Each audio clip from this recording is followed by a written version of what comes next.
जय श्री राधे कृष्णा। आप सभी भक्तों का भवानी शंकर शास्त्री 94 यूट्यूब चैनल में स्वागत है। आज हम जानेंगे कि ऋषि पंचमी कब है और ऋषि पंचमी व्रत कथा भी सुना रहे हैं और ऋषि पंचमी का महत्व क्या है। हमारे सनातन धर्मों में कई व्रतों का विधान है। ऐसा है कि एक व्रत ऋषि पंचमी व्रत भाद्रपद मास के शुक्ल पक्ष की पंचमी तिथि को किया जाता है। इस बार यह व्रत 8 सितंबर 2024 रविवार को किया जाएगा। इस व्रत में सप्तऋषियों की पूजा मुख्य रूप से की जाती है और माताएं सप्तऋषियों की पूजन करके कथा सुनती है। और ऋषि पंचमी की व्रत विधि इस प्रकार है। ऋषि पंचमी का व्रत रखने वाले को गंगा स्नान करना शुभ होता है। अगर किसी कारणवश ऐसा संयोग नहीं बन रहा है तो घर नहाने वाले जल में गंगा जल मिलाकर के स्नान कर सकते हैं। और इसके बाद में श्री गणेश जी की पूजा की जाती है और पूजन के बाद सप्त ऋषियों का पूजन किया जाता है। पूजन के बाद फल, वस्त्र, दक्षिणा इत्यादि शुद्ध सात्विक आचरण वाले ब्राह्मण का भोजन कराना चाहिए और पूजन करके सबको प्रसाद वितरण करना चाहिए। और ऋषि पंचमी व्रत करने का महत्व इस प्रकार है। जाने व अनजाने में माताओं से पाप हो जाता है। जब रजस्वला होती है तो किसी चीज को छू लेती है तो उसमें पाप लगता है। तो इस दोष निवारण के लिए माताओं के लिए ऋषि पंचमी का व्रत किया जाता है। भाद्रपद के शुक्ल पक्ष की गणेश चतुर्थी के बाद ऋषि पंचमी का व्रत रखा जाता है। इस दिन सप्त ऋषियों की पूजा करने के बाद में ऋषि पंचमी और कश्यप ऋषि की जयंती भी रहती है।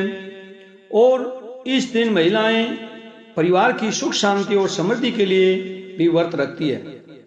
व्रत के दौरान ऋषि पंचमी व्रत की कथा भी सुनती है। और ऋषि पंचमी का बहुत बड़ा त्योहार मनाया जाता है।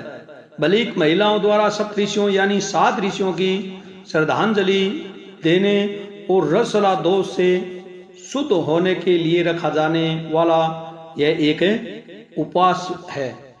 कथा इस प्रकार है। एक समय राजा शतास धर्म का अर्थ जानने की इच्छा से ब्रह्मा जी के पास गए। उनके चरणों में शीश नवाकर बोले, हे आदिदेव, आप समस्त धर्मों के प्रवर्तक के और गुण धर्मों को जानने वाले हैं। आपके श्री मुख से धर्म चर्चा श्रवण कर मन को आत्मिक शांति मिलती है, भगवान की चरण कमलों में प्रति बढ़ती है। वैसे तो आपने मुझे नाना प्रकार के व्रतों के बारे में उपदेश दिया है। अब मैं आपके मुखारविंद से उस श्रेष्ठ व्रत को सुनने की अभिलाषा रखता हूँ जिसके करने से प्राणियों के समस्त पापों का नाश हो जाए। तो राजा के वचन को सुनकर ब्रह्मा जी ने कहा, हे श्रेष्ठ, तुम्हारा प्रश्न अति उत्तम और धर्म में प्रति बढ़ाने वाला है। मैं तुमको समस्त पापों को नष्ट करने वाला और सर्वोत्तम व्रत के बारे में बताता हूँ। यह व्रत ऋषि पंचमी के नाम से जाना जाता है। इस व्रत को करने से प्राणी अपने समस्त पापों से सहज छुटकारा पा लेता है। कथा इस प्रकार है। विद्र देश में उतंग नामक एक सदाचारी ब्राह्मण रहता था और उसकी पत्नी बड़ी अच्छे स्वभाव वाली थी जिसका नाम सुशीला था। उस ब्राह्मण के एक पुत्र तथा एक पुत्री, 2 संतान थी। विवाह योग्य होने पर उसने समान कुलसीन वर के साथ कन्या का विवाह कर दिया। देव योग से कुछ दिनों के बाद वह विधवा हो गई। दुखी ब्राह्मण दंपति कन्या से गंगा तट पर कुटिया बनाकर रहने लगे। एक दिन ब्राह्मण कन्या सो रही थी, उसका शरीर कीड़ों से भर गया। कन्या ने सारी बात माँ से कही। माँ ने पति से सब कहते हुए पूछा, प्राणनाथ, मेरी साध्वी कन्या की यह गति होने का क्या कारण है? तो उतंग ने समाधि द्वारा इस घटना का पता लगाकर बताया, पूर्व जन्म में भी यह कन्या ब्राह्मणी थी। इसने रजस्वला होते हुए बर्तनों को छू देना, अपने घर में रसोई में हर चीज को छू देती थी। इस जन्म में भी इसने लोगों की देखा देखी ऋषि पंचमी का व्रत भी नहीं किया, इसलिए इसके शरीर में कीड़े पड़ गए। धर्मशास्त्रों की मान्यता है कि रजस्वला स्त्री पहले दिन चांडालनी, दूसरे दिन ब्रह्मघातनी तथा तीसरे दिन धोबिन के समान अपवित्र होती है। वह चौथे दिन स्नान करके शुद्ध होती है। यह शुद्ध मन से अब ऋषि पंचमी का व्रत करें तो इसके सारे दुख दूर हो जाएंगे। अगले जन्म में अटल सौभाग्य प्राप्त करेगी।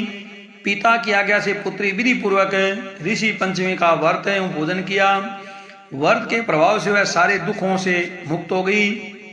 अगले जन्म में उसे अटल सौभाग्य सहित अक्षय सुखों का भोग मिला, बहुत प्रकार के सुखों का भोग मिला। और सतयुग में भी एक विदर्भ नगर में सैनजीत नामक एक राजा थे। वह ऋषियों के समान थे। उन्हीं के राज में एक समय कृषक सुमित्र था। उसकी पत्नी जयश्री अत्यंत बड़ी सुंदर स्वभाव वाली थी। एक समय वर्षा ऋतु में जब उसकी पत्नी खेती में कामों में लगी हुई थी, वह रजस्वला हो गई। उसको रजस्वला होने का पता लग गया, फिर भी वह घर के कामों में लगी रही। कुछ समय बाद वह दोनों स्त्री पुरुष अपनी आयु भोगकर मृत्यु को प्राप्त हुए। जयश्री तो कुतिया बनी और सुमित्र रजस्वला स्त्री के संपर्क में आने के कारण बैल योनि मिली। क्योंकि ऋतु दोष के अतिरिक्त इन दोनों का कोई अपराध नहीं था, इसी कारण इन दोनों को अपने पूर्व जन्म का समस्त विवरण याद रहा। वे दोनों कुतिया और बैल के समान में उसी नगर में अपने बेटे सुचित्र के यहाँ रहने लगे। धर्मात्मा सुचित्र अपने अतिथियों का पूर्ण सत्कार करता था। अपने पिता के श्राद्ध के दिन उसने अपने घर ब्राह्मणों को भोजन के लिए नाना प्रकार के भोजन बनवाए। जब उसकी स्त्री किसी काम के लिए रसोई से बाहर गई हुई थी तो एक सरक रसोई की खीर के बर्तन में विष बमन कर दिया।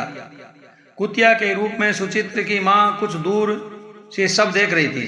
पुत्र की बहू के आने पर उसने पुत्र को ब्रह्म हत्या के पाप से बचाने के लिए उस बर्तन में मुँह डाल दिया। सुचित्र की पत्नी चंद्रवती से कुतिया का यह कृत्य देखा न गया और उसने चूल्हे में जलती लकड़ी निकालकर कुतिया को मारी। बेचारी कुतिया मार खाकर इधर उधर भागने लगी। चौकी में जो जूठन आदि बची रहती थी वह सब सुचित्र की बहू उस कुतिया को डाल देती थी, लेकिन क्रोध के कारण उसने वह भी बाहर फेंकवा दी। सब खाने के सामान चकवाकर बर्तन साफ करके दोबारा खाना बनाकर ब्राह्मणों को खिलाया। रात्रि के समय भूख से व्याकुल होकर वह कुतिया बैल के रूप में रह रहे अपने पूर्व पति के पास आकर बोली, हे स्वामी, आज तो मैं भूख से मरी जा रही हूँ। वैसे तो मेरा पुत्र मुझे रोज खाने को देता था, लेकिन आज मुझे कुछ नहीं मिला। शाम के विष वाले खीर के बर्तन को अनेक प्रमत्या के भय से छुटकर उनके न खाने योग्य कर दिया था। इसके कारण उसकी बहू ने मुझे मारा और खाने को कुछ भी नहीं दिया। वह बैल बोला, हे बद्रे, तेरे पापों के कारण तो मैं भी इस योनि में आ पड़ा हूँ और आज बोझा ढोते ढोते मेरी कमर टूट गई है। आज मैं भी खेत में दिन भर में जुता रहा। मेरे पुत्र ने आज मुझे भी भोजन नहीं दिया, मुझे मारा भी बहुत। मुझे इस प्रकार कष्ट देकर उसे इस श्रद्धा को कर दिया। अपने माता पिता की इन बातों को सुचित्र सुन रहा था। उसने उसी समय दोनों को भरपेट भोजन कराया और फिर उनके दुख से दुखी होकर वन की ओर चला गया। वन में जाकर ऋषियों से पूछा कि मेरे माता पिता किन कर्मों के कारण इन नीच योनियों को प्राप्त हुए हैं और अब किस प्रकार से उनको छुटकारा मिल सकता है। यह सर्वताम ऋषि बोले, तुम उनकी मुक्ति के लिए पत्नी सहित ऋषि पंचमी का व्रत धारण करो तथा उसका फल अपने माता पिता को दो। भाद्रपद महीने की शुक्ल पंचमी को मुख शुद्ध करके मध्याह्न में नदी के पवित्र जल में स्नान करना और नए रेशमी कपड़े पहनकर अरुंधति सहित सप्त ऋषियों का पूजन करना। इतना सुनकर सुचित्र अपने घर लौट आया।